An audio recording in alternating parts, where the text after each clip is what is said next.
पैसा बुढी चर्नालाई आइसकेको काँडो आइसले काका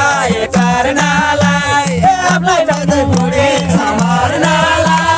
आइसलेको काँडो आइसलेको काँडाले कोर्यो